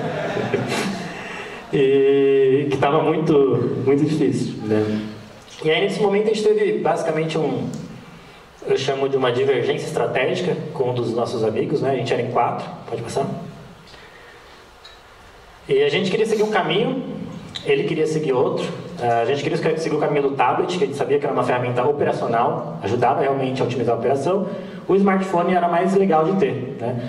Então eu tenho ali, é legal, mas se aperta meus custos, o restaurante ele cancelava o smartphone. A gente quis comprar parte desse nosso amigo, ele não quis vender, porque a ideia original veio dele. Daí a gente falou, beleza, a gente vende a nossa parte, mas aí ele queria colocar num compete de 5 anos, a gente falou, não, a gente só quer seguir a nossa vida desenvolvendo outra coisa, né? E no fim foi 1 mês ali com advogados no meio. O advogado não cobrou da gente, depois ele virou investidor da Goomer até, ele foi com dó da gente. E aí a gente conseguiu separar, só que nesse 1 mês que a gente ficou com um advogado no meio, a gente sabia se a gente criava algo do zero ou se a gente continuava o que a gente estava criando. Nessa época, nossos amigos já sendo efetivados, comprando carro, alguns trocando, a gente ia pra balada, eles lá fechando garrafa, e a gente lá vodka com água com gás para dar uma economizada. A gente falou, pô, a gente está sofrendo bastante, né? Por que a gente está fazendo tudo isso? É para deixar um dono de restaurante mais rico? E a gente começou a buscar o porquê que o restaurante existe. Não sei se o Zé Arnaldo já ouviu essa minha fala umas 5 vezes, né? Mas o restaurante surgiu, a palavra restaurante vem de restaurar, né? E o restaurante surgiu para restaurar as pessoas, né? Os viajantes, os caminhoneiros os caminhantes, né? lá na Europa. E restaurar não apenas com o físico, né? Mas com o energético, com o seu emocional, mental e até espiritual. E a gente viu que cada vez mais em tempos de comida rápida, né, onde as pessoas colocam a comida para dentro apenas para saciar a fome porque o corpo está gritando, a gente perdeu essa essência, né, de parar na mesa, de aproveitar aquele momento, sentir aquele aroma, sentir o gosto, aproveitar aquele momento com os amigos e familiares. Né. E a gente sabia que o restaurante ele tem esse poder, tem esse impacto de você chegar lá, ser impactado pelo ambiente, pelo aroma, pelo atendimento. Então a gente sabia que a gente acredita no papel do restaurante da sociedade, esse papel de fazer as pessoas se alimentarem com mais consciência, dar uma pausa na correria no dia a dia para descansar e ter mais consciência. Ao mesmo tempo, os restaurantes não estavam conseguindo fazer isso com uma certa... Pode passar. Pode passar. Ao mesmo tempo, os restaurantes não estavam conseguindo levantar a cabeça para conseguir oferecer o que a gente chama de uma experiência restauradora, né? A margem de lucro deles, há 20 anos era de 15% a 20%, antes da pandemia 10%, hoje em dia 5%, olhe lá. Os restaurantes representam 16% de todas as empresas no Brasil. O número movimenta muito a economia e principalmente a parte de serviços, os funcionários, né, com os empregos. Né. E a mortalidade, menos de 50% sobrevive mais de 2 anos. Menos de 5% sobrevive mais de 10 anos. Com certeza vocês já viram um ponto na sociedade, em Sorocaba, que parece que a cada 2 anos, 1 ano, gira restaurante. Às vezes acabou de abrir, fecha o restaurante. É o nosso mercado muito informal, né, de gestão mesmo. E um dos principais problemas é a mão de obra. É difícil contratar gente que quer trabalhar sexta, sábado, domingo, aguentar cliente chato. Se há erro no pedido, é culpa do garçom, tudo é culpa do garçom, aquele estresse, aquela correria, é um ambiente muito estressante, então é difícil contratar. Quando você treina, é difícil reter essa pessoa vai querer sempre almejar algo a mais, quando a pessoa começa a ir bem, então você tem uma alta rotatividade. Então a gente falou, precisamos primeiro ajudar o restaurante a ser mais eficiente, a ser mais produtivo, a desafogar o atendimento, para ele conseguir levantar a cabeça e oferecer experiências restauradoras. E aí a gente começou a Goomer. Goomer, para quem não sabe, Zé, você lembra o significado de Goomer? Não está prestando atenção na minha aula, hein? Brincadeira, Zé. Não, o Zé todo ano me chama lá para encher o saco da turma, né? Eu acho que eu não falei isso na aula, eu acho que eu errei, pulei essa parte. Mas Goomer vem da junção da palavra gostar de comer, né? Então as duas palavras juntando vira Goomer.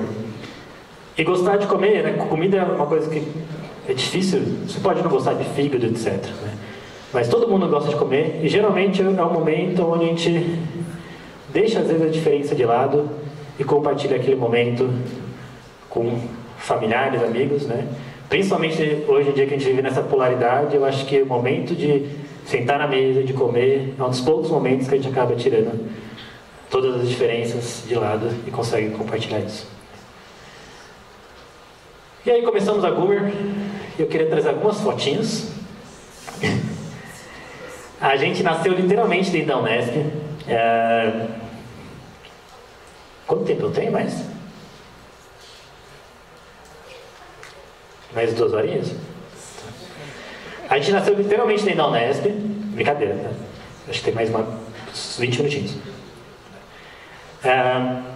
Só que o que acontecia? A gente trabalhava na faculdade, né? Eu morava na HM, o Rafa, que está do meu lado, morava na Magnatas.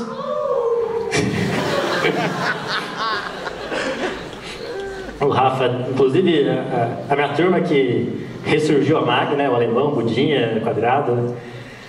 O Rafa era da Magnatas, o emo, né? O Chay, ele era da Trilegal, que não existe mais, acabou com eles. E a gente ia para a faculdade, não tinha como trabalhar em casa, né? A gente ia para a faculdade para trabalhar, só que você vai na faculdade, conversa com alguém na estufa, aí você está no laboratório lá, vai ter aula aqui, você tem que sair, aí passa alguém no corredor, pô, o que vocês estão fazendo? Aí começa a falar, que legal, e fica lá meia hora. E a gente não era produtivo, né? E a gente precisava acelerar o desenvolvimento. A gente falou, pô, dinheiro para alugar uma salinha comercial a gente não tem. A gente teve a brilhante ideia de alugar uma casa, a gente se mudou para casa e a sala era o escritório, né? Então aí que eu saí da HE, o Rafa saiu da Magnatas, para a gente viver o dia inteiro trabalhando. Ai que beleza. Só que a gente esqueceu que na faculdade tinha ar-condicionado, Sorocaba é muito quente, e a sala batia sol o dia inteiro. Nossa, era muito, muito. A gente sentava no chão, porque era mais geladinho, né? E apoiava o PC num isopor que a gente usava no fim de semana para gelar o litrão, que é do tamanho certinho de uma garrafa aqui. E aí você vê os móveis velhos, que já era da nossa avó, já tinha ido para a República, agora já estava com a gente de novo. E aos poucos a gente foi melhorando. Aqui já estava bonitinho o espaço com essa porta aqui. Então aos poucos a gente foi evoluindo, fizemos 2 aninhos, aí já tinha até decoração na parede, né? Vou voltar um pouquinho. Mas por enquanto ainda é só a gente da Unesp. Pode voltar um. Só a gente da Unesp. Então, Rafael, que é eu, o Daniel e o Eli, meu assessor, que era da minha turma. O João de engenharia ambiental, 1 abaixo. A Aline era 1 abaixo de Meca. E a Lídia era 2 abaixo de Meca. Só a gente, amiga nossa, tinha coragem de trabalhar com a gente, ganhando 4 vezes menos do que o mercado pagava. E a gente foi evoluindo, foi tendo cliente,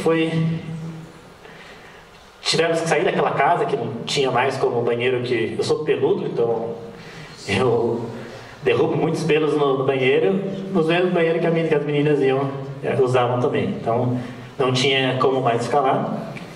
E fomos evoluindo. Aqui tem gente da UFSCar também, tem gente da Unesp de outros campos, conhecidos de empresa júnior, que vieram também para Sorocaba.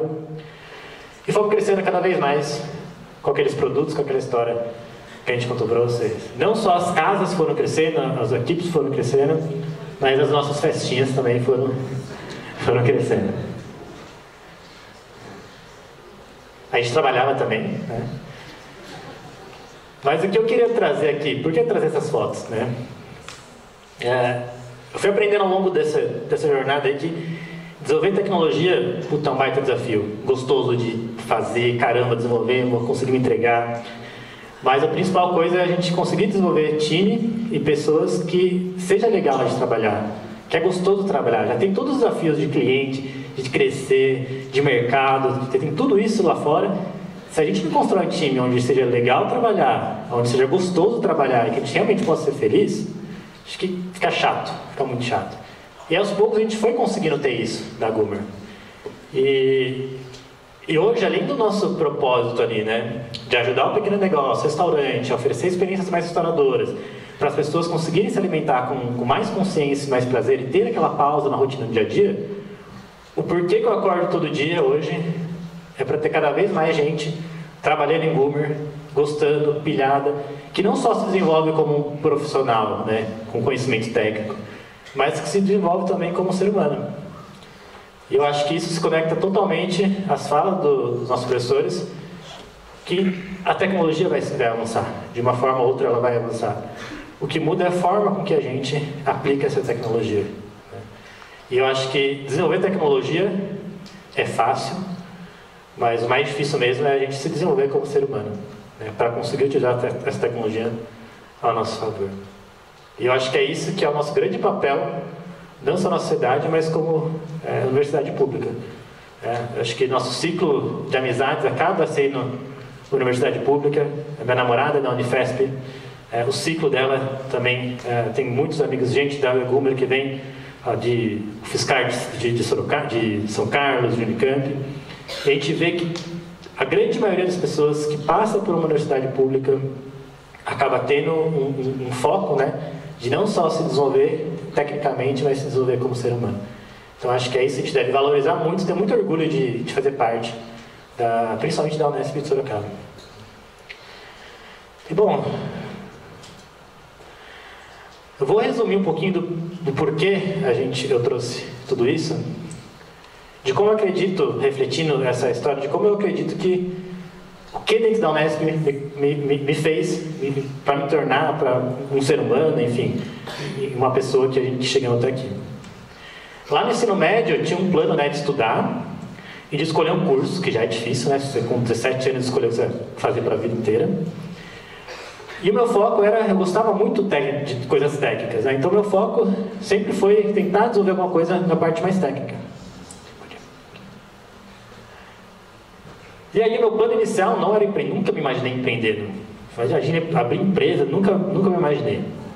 Só que eu queria um trainee, para ter um trainee precisava ter inglês bom, e como eu falei, para ter inglês bom eu precisava de uma bolsa, para ter bolsa eu precisava tirar nota, né? E aí nos 2 primeiros anos acho que tive uma ADP só, acho que era Física 2, da Elidiane, que foi a primeira ADP, mas não impossibilitou eu de conseguir minha bolsa. Eu lembro quando o Márcio falou, Márcio, eu quero uma bolsa da FAPESP, que eu acho que pagava mais. Ele falou, com essa nota você não vai conseguir. Não, vamos tentar.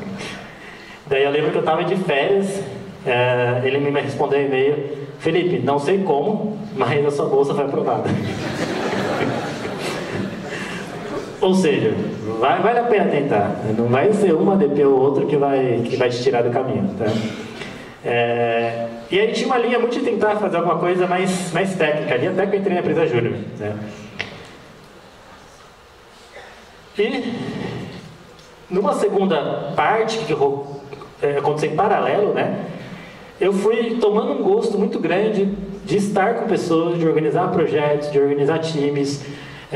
Eu sempre fui muito cabeça dura, muito meio grosso até, então eu errei muito, apanhei muito no centro acadêmico, na empresa júnior, né?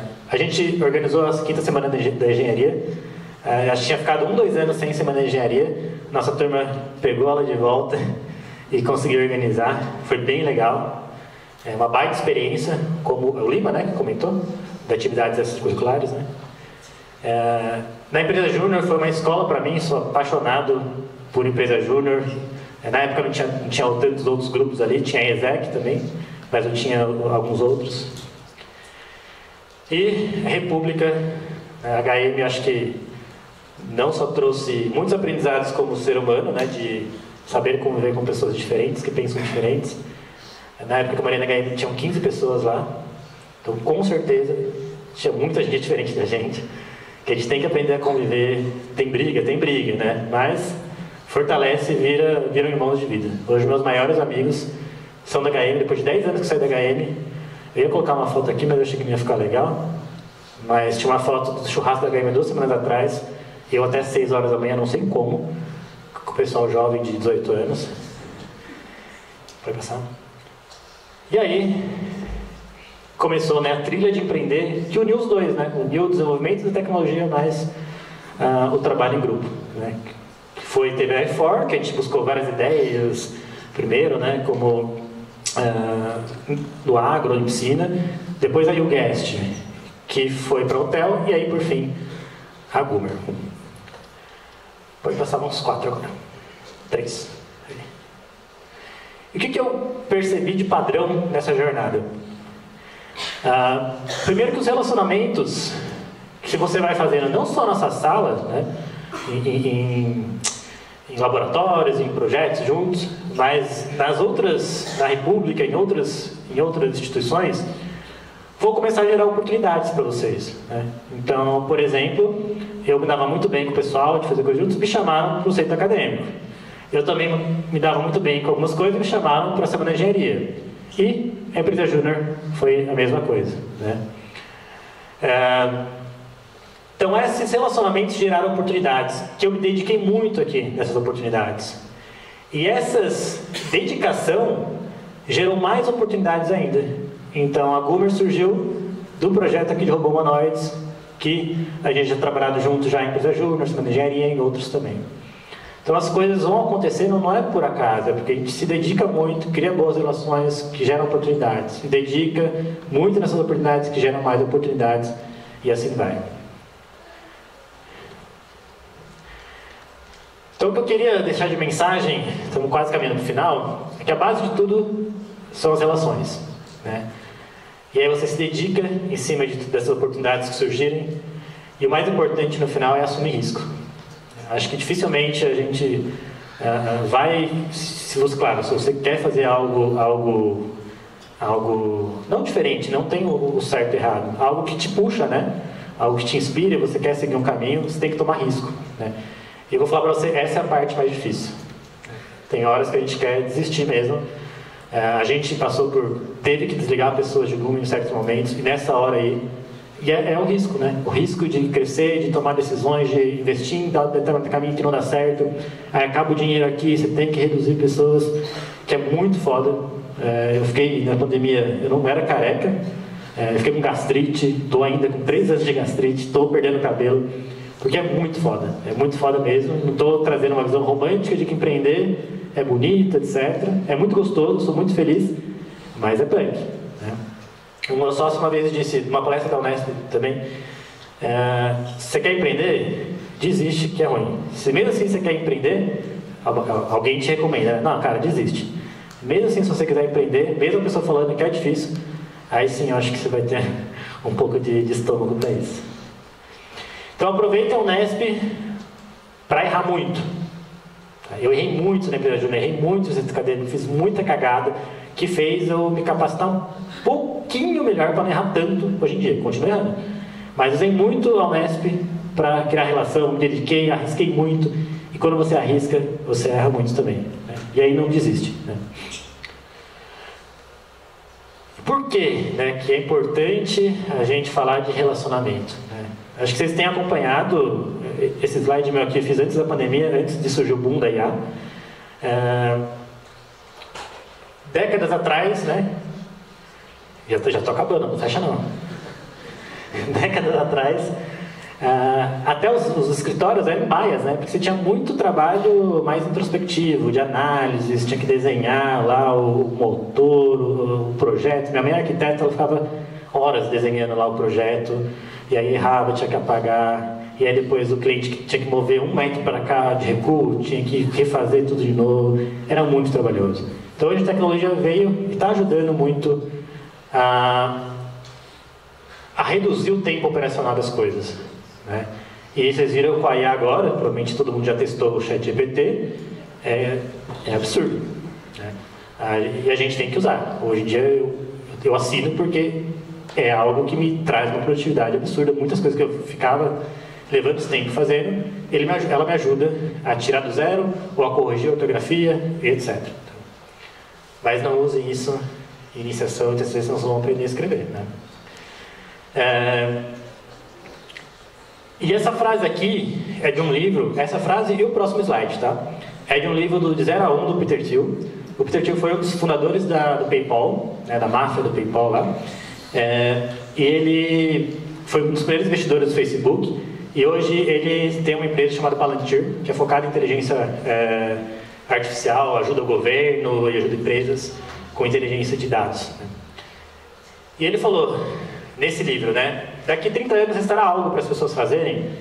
Será que uma máquina vai substituir você? Que do jeito que a gente está caminhando, qual vai ser a nossa função, né?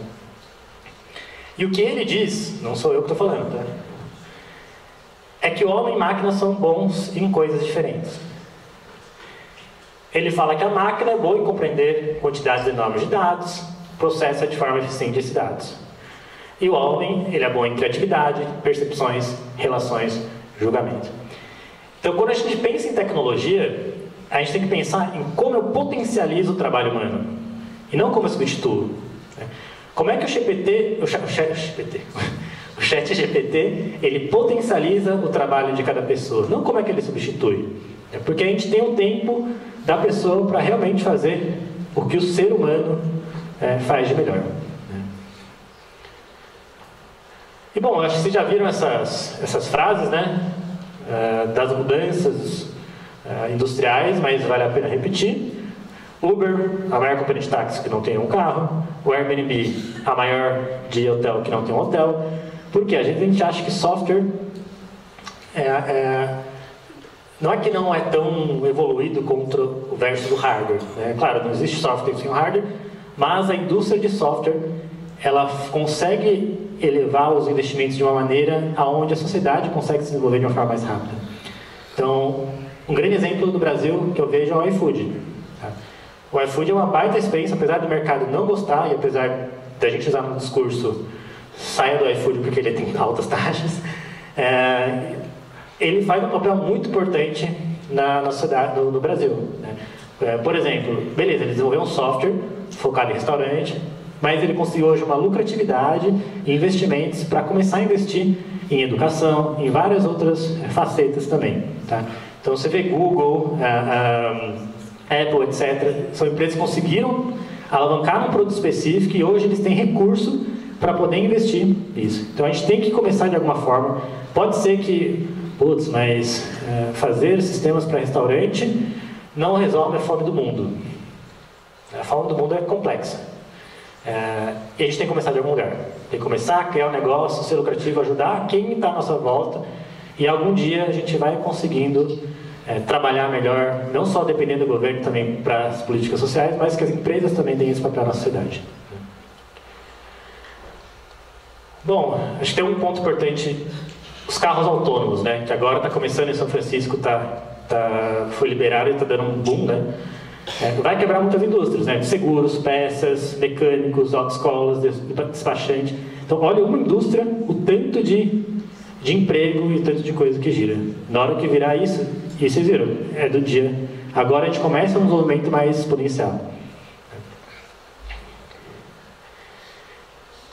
E bom, não é à toa quando vocês veem as empresas fazendo espaços abertos, colocando coisa colorida, tem um porquê por trás. Não é só para ter puff, que é legal, piscina de bolinha.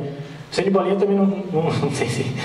Mas você tem um ambiente onde estimula a colaboração e a criação, é o que mais vai acontecer daqui em diante. Já vem acontecendo, e agora com a IA, com as coisas, vai acelerar de uma forma absurda, porque os trabalhos na sua gaia, no seu espaço, vão ser pegos pela tecnologia. Como foi, né, na primeira Revolução Industrial, que o vidro do shopping, né, apertando o parafuso. Você olha para aquilo e fala, nossa, que desumano que é uma pessoa ficar lá. Talvez daqui 30, 50 anos a gente olha, nossa, que desumano que era uma pessoa que ficava lá analisando uma planilha de Excel. Hoje é feito isso. E tem muitas coisas que a gente criou, né, de trabalho para, às vezes, não tem tanto significado. E bom, olhando para tudo isso, o que mais a gente tem que fazer é justamente criar espaços para a gente conseguir criar junto, colaborar junto. E acho que um ponto que a minha turma, que eu só consegui fazer tudo isso na faculdade, porque a minha turma era muito unida. Para conseguir fazer tudo isso e estudar, porque a gente estudava pra caramba, era porque a nossa turma era unida. Tinha vezes que a gente estudava muito junto. Não tinha como estudar sozinho. Você ia empacar. A gente fazia na Trilegal, que era uma rap da nossa turma, era 20, moleque. Aquele cheiro de homem. E a gente tinha vezes que eu não conseguia começar a estudar antes. Eu chegava lá 2 dias antes da prova e eles me passavam lá, putz, pega isso aqui, tal, gente tem que isso, pega aquilo. E tinha vezes que eu começava a estudar antes e eles chegavam e eu ensinava a eles determinadas coisas. Então a gente tem que ter essa união de estudo, principalmente, porque não é fácil passar na faculdade com notas, fazer tudo isso, se você não estiver ali em grupo. Tem relatórios que eu vou conseguir fazer um pouco mais. Tem relatórios que outro vai conseguir fazer muito mais. E tudo bem. Né? A gente tem que parar de ser um pouco egoísta. Putz, mas ele tirou nota porque ele chegou no último dia e eu ajudei ele a fazer isso. A sociedade é assim. Nas empresas você vai ser assim também. E bom, só para ficar na cabeça de vocês, relações. Criem muitas relações. Se dediquem para isso e tomem riscos. E usem muito a Unesp para fazer isso. Acho que é isso, pessoal.